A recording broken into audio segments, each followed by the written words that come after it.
Blood sugar টেষ্টটো আমি যদি পেচেণ্টটো ডায়েবেটিক হয়, নন ডায়েবেটিক হয়, তেনেহ'লে পাৰিলেতো সদায় চেক কৰিব লাগে। কিন্তু আমাৰ নিচিনা কাণ্ট্ৰি এটাত যিহেতু এইটো পচিবল নহয়, সেইটো কাৰণে আমি সপ্তাহত এটলিষ্ট 2 times নহ'লে 1 time চেক কৰিব লাগে। আৰু সেইটোও যদি পচিবল নহয়, মান্থলি এবাৰটো চাবই লাগে, মানে যে চেক হৈ আছে নে নাই, লিমিটছত আছে নে নাই।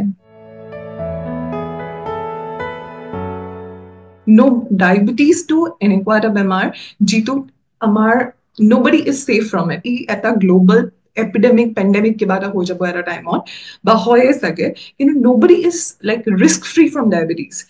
মানুহবিলাক যাৰ ফেমিলি হিষ্ট্ৰী আছে তেওঁলোক বেছি প্ৰ'ন হয়, তেওঁলোক বহুত সাৱধানে থাকিব লাগে, খাদ্য খোৱা মানে খোৱা বোৱা লাইফষ্টাইল এইবিলাক অকণমান চাই চিতি কৰিব লাগে।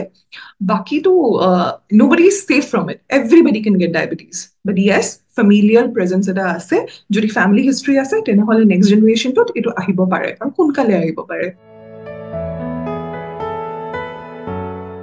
যিহেতু আমি ব্লাডত সুগাৰৰ লেভেলটো চাওঁ, সেইটো আমি ঘৰতে চাব পাৰোঁ, এটা ফিংগাৰ প্ৰিক টেষ্ট কৰি পেলাই গ্লুকোমিটাৰত মেজাৰ কৰি চাব পাৰোঁ, নহ'লে চেম্পলটো আমি লেবৰেটৰীত পঠাই পেলাই তাতো চাব পাৰোঁ।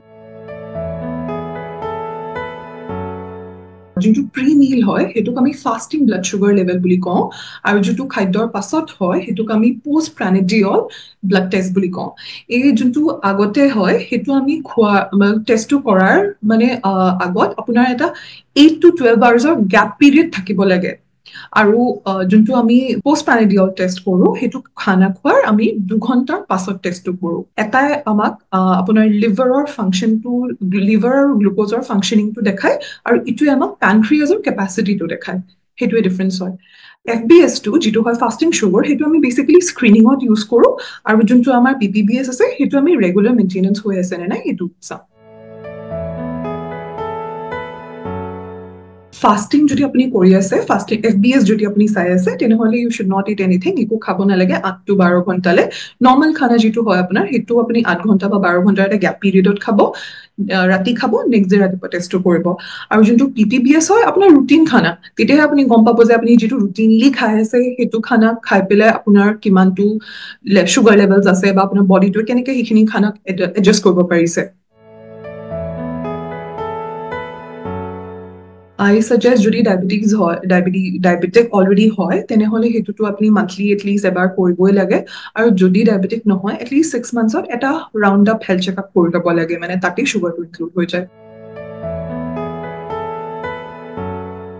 ব্লাড সুগাৰ টেষ্টে ইণ্ডিকেট কৰে আপোনাৰ বডিৰ গ্লুক'জ লেভেলটো কিমান হৈ আছে, যে আপোনাৰ বডিয়ে যিমানটো গ্লুক'জ আপুনি খাদ্যৰ পৰা খাই আছে সেইখিনিক একমডেট কৰিব পাৰিছে নে, সেইটো বাঢ়ি গৈছে, বাঢ়ি গৈ পেলাই আপোনাৰ ডিফাৰেণ্ট অৰ্গেনছত ডিপজিট হৈ পেলাই সেইবিলাকক এফেক্ট কৰিছে নেকি, সেইটো বস্তু। আৰু এটা কথা আই উড লাইক টু এড, এটা মাৰ্কাৰ আছে, সেইটো আমি ডায়েবেটিক পেচেণ্টছবিলাকৰ কাৰণে ইউজ কৰোঁ, সেইটোক HbA1c বুলি কয়।